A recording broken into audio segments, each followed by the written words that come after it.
अजीब, amazing, unbelievable, ये सब वर्ड्स हम लोग कई रियल लाइफ चीज़ों को देखकर कहते हैं, कई क्रिंजी चीज़ों को देखकर कहते हैं और कई नॉन क्रिंजी चीज़ों को भी देखकर कहते हैं। बट क्या आपको पता है इस दुनिया में सबसे अमेजिंग चीज़ क्या है?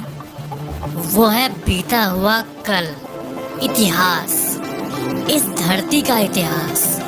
वो डेट और दिनांक वाला इतिहास नहीं जो कि हमें हिस्ट्री बुक्स में रटाया जाता है, बल्कि वो इतिहास जो हमारे रोंगटे खड़े कर देती है। वो इतिहास, धरती का वो पास्ट जिसमें ऐसी ऐसी चीज़ों का जिक्र है जो आज के टाइम पे भी साइंटिस्ट्स के लिए क्रिएट करना इम्पॉसिबल है। हम लोग तो यही सोचते हैं कि अभी के टाइम में जो सिविलाइजेशन है वो सबसे टेक्नोलॉजिकली ब्रिलियंट है, बट असल ट्रुथ आज की जनरेशन के कॉन्फिडेंस को चूर चूर कर देने वाला है। इसके लिए हमें आज से हजारों साल पहले जाना होगा, हजारों साल पहले। Take a light risk, or you too scared.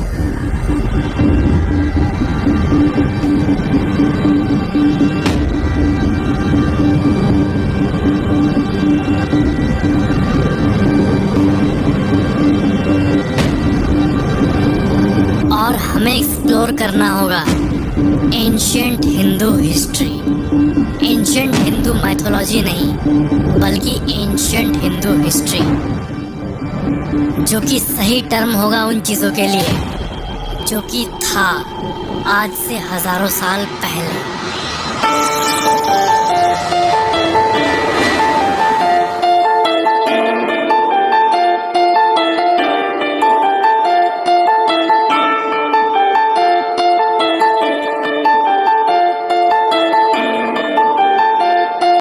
सूर्य सिद्धांत, प्रकाश की गति यानी लाइट की स्पीड कितनी है, ये हाल ही में मॉडर्न साइंस ने पता किया है।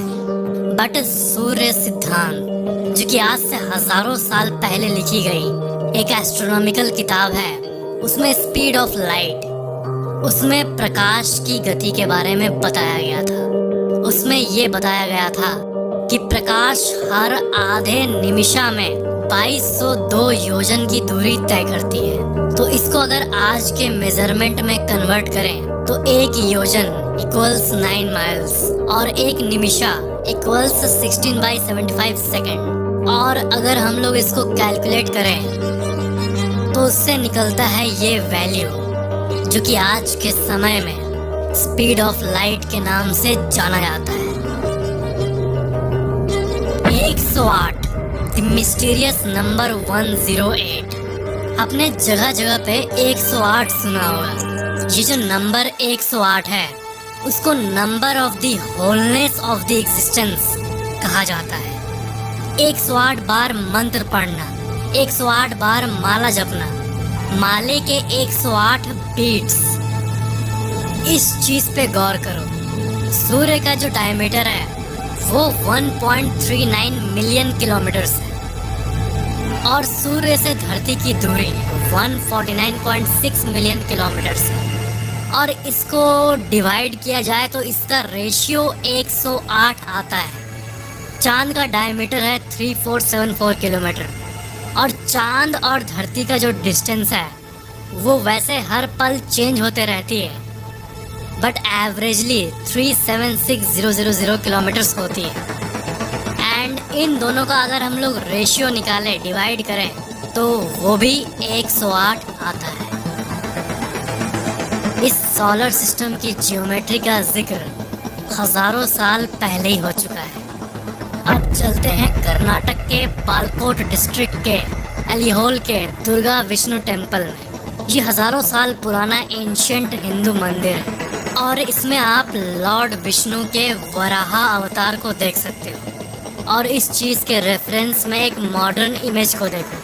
And according to the story, इन्होंने धरती को उठा लिया था और इसी चीज़ का कार्विंग इस हजारों साल पुराने मंदिर में मौजूद है। बहुत सालों तक ये बिलीव था कि ये जो धरती है ये फ्लैट है। लोगों को ये आइडिया नहीं था कि ये धरती राउंड है। बट इन कार्विंग्स में हम लोग देख सकते हैं कि जो वराह अवतार लॉर्ड विष्णु का वराह अवतार गोल धरती को ऐसे उठा रखे एंड इन डिपिक्शन में पृथ्वी का जो शेप है वो आप क्लियरली देख सकते हो, गोल है, राउंड है। एंशियंट ऋग्वेद के विमान का मेंशन वेदों को इस दुनिया का ट्रूथ माना जाता है, जो कि पुराने संतों के द्वारा लिखा गया था, जिसमें इस पूरे दुनिया की सच्चाई मौजूद है। ऋग्वेद का ये वर्ष देखो, त्रितला त्रितला त्रितला, a vehicle consisting of 3 stories. और उसके बाद का जो ये वर्सेस है, अगर आप इसे गौर से देखोगे तो वेद के इस पार्ट में एक ऐसा व्हीकल मेंशन्ड है जो कि इलेक्ट्रोमैग्नेटिक पावर पे चलता है। और रामायण और महाभारत के समय जो उड़ते विमान जो आप देखते हो, उसे आज के मॉडर्न हेलीकॉप्टर और प्लेन से कंपेयर करना गलत नहीं होगा। परमाणु बम इस दुनिया की सबसे विनाशकारी शक्तियों में से एक है। मोहनजोदारो जो ये साइट है जिसका जिक्र हिस्ट्री बुक्स में किया जाता है, उससे लिए गए पत्थरों का जब एनालिसिस हुआ, एक्सरे डिफरेंशिएशन हुआ, तब जो उसके कॉम्पोजिशन में पता चला वो बहुत ही चौंका देने वाला था। ये पता चला कि ये जो मिट्टी है ये बहुत ही हाई टेम्परेचर से गुजरा है, बहुत ही ज़्यादा हाई, जो कि एक्चुअली तभी पॉसिबल है अगर वहाँ कोई न्यूक्लियर ब्लास्ट हुआ हो। एंड आज से हज़ारों साल पहले ऐसा कैसे हो सकता है? इतना एक्सट्रीम हीट कैसे क्रिएट हो सकता है? यह आज तक एक मिस्ट्री है। ये खोज सबसे पहले मोहनजोदारो पे एनालिस्ट डेविड डेवनपोर्ट ने किया था। अगर एंशिएंट वर्ल्ड में परमाणु बम का रेफरेंस ले तो रॉबर्ट ओपेनहाइमर, जो कि एक अमेरिकन फिजिसिस्ट हैं, उन्होंने महाभारत और गीता जो उसका पाठ है उसका ध्यान से अध्ययन किया था। उन्होंने महाभारत में बताई गई ब्रह्मास्त्र को बारीकी से अध्ययन किया था। उनके अनुसार आज से हजारों साल पहले महाभारत में इस दुनिया का सबसे पहला परमाणु बम इस्तेमाल किया गया था। महाभारत में जिस ब्रह्मास्त्र का जिक्र किया गया है उसके बारे में ये कहा जाता है कि एक बार ब्रह्मास्त्र चल गया, उसके बाद इस पूरे एग्जिस्टेंस में, पूरे ब्रह्मांड में ऐसी कोई ताकत नहीं जो उसे रोक पाएगी। पुराने ग्रंथों में लिखा गया है कि ब्रह्मास्त्र जब चलती है, उसका इंग्लिश ट्रांसलेशन ये है, जब ब्रह्मास्त्र चलता है तब आसमान में सूरज से 10,000 गुना ज़्यादा ब्राइट चमकता हुआ एक फ्लेम दिखता है और चारों तरफ स्मोक होता है और सब कुछ अनरिकॉग्नाइजेबल हो जाता है। लैंड बैरन और लाइफलेस हो जाता है, बारिश होना बंद हो जाती है। जहाँ जहाँ ब्रह्मास्त्र का उपयोग किया गया है वहाँ वर्षों तक खेती नहीं होती। बिल्कुल वैसे ही विश्लेषण है ये जैसा कि परमाणु बम गिरने पे होता है, जैसे आप चेरनोबिल डिजास्टर को इमेजिन कर सकते हैं।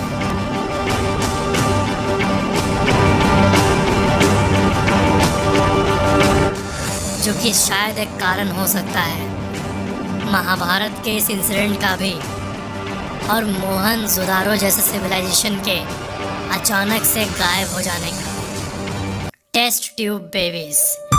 टेस्ट ट्यूब टेक्नोलॉजी अभी के टाइम के मॉडर्न साइंस के सबसे बड़े अचीवमेंट्स में से एक है। महाभारत में भी गांधारी ने 101 बच्चों को जन्म दिया था। 100 कौरव और उनकी एक बहन दुश्शला। बट एक माँ 100 बच्चों को कैसे जन्म दे सकती है, वो भी सेम टाइम पे? तो गांधारी के वूम से एक फ्लैश निकला था और व्यास जी ने कहा था कि इस मांस के टुकड़े के 101 भाग करके अलग अलग मटके में रख दो और कुछ समय बाद उसकी संतान हो जाएगी। और इवेंचुअली 101 बच्चे हुए और सबसे पहले इसी तरह दुर्योधन का जन्म हुआ।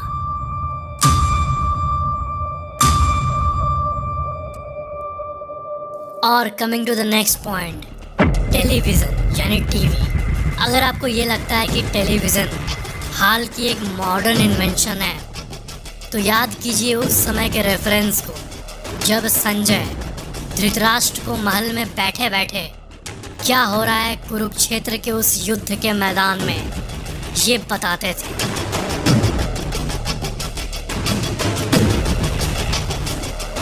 लॉर्ड विश्वकर्मा पूजा में हम लोग लॉर्ड विश्वकर्मा की पूजा करते हैं। उनके मूर्ति पे क्या कभी आपने ध्यान दिया है? एक हाथ में स्केल जैसा कुछ उनके हाथ में है और एक हाथ में एक मेजरिंग रस्सी या फिर टेप। उनके पीछे आप कई सारे टूल्स को देख पाओगे जो कि इंजीनियरिंग की दुनिया में यूज होते हैं। रामाप्पा टेम्पल तेलंगाना में मौजूद एक बहुत ही फेमस टेम्पल है और इस टेम्पल के बारे में ऐसी कई अमेजिंग सी बातें हैं जो कि आपका दिमाग हिला के रख देगी। रामाप्पा टेम्पल को ऐसे डिजाइन किया गया है मानो इंजीनियर्स को पता हो कि यहाँ क्या होने वाला है। अर्थक्वेक प्रूफ से लेके सारे मॉडर्न टेक्नोलॉजी का यूज किया गया है। ये टेम्पल 800 साल पुरानी है और उस समय के इंजीनियर्स को पता था कि हमें एग्जैक्टली क्या करना है कि अगर 8.2 रिक्टर स्केल का भी अर्थक्वेक आ जाए, जो कि आया भी था 17th सेंचुरी में और आसपास का सब कुछ तबाह हो गया था, बट इस टेम्पल को कुछ नहीं हुआ। क्या थी वो इंजीनियरिंग, क्या था वो टेक्नोलॉजी, क्या थी वो मैजिक?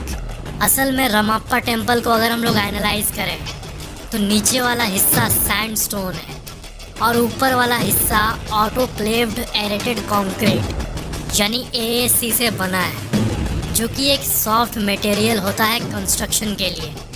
मॉडर्न टाइम के बिल्डिंग्स अगर पूरा रिजिड बना दिया जाए तो अर्थक्वेक के समय वो कम लचीला और बहुत कठोर होने के चलते बिल्डिंग्स ब्रेक हो जाते हैं और इसलिए टॉप पार्ट में AAC डाला जाता है ताकि वो लचीला रहे।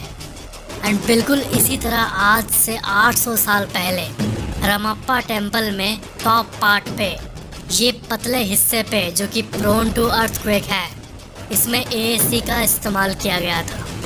लाइट वेट ब्रिक भी कहते हैं इसे। इंजीनियर्स हर कुछ से प्रिपेयर्ड थे। इस पूरे टॉपिक का सबसे मेन एलिमेंट है पिरामिड। एक नेचुरल AC है जिसके अंदर कांस्टेंट टेम्परेचर रहता है बिना बिजली के।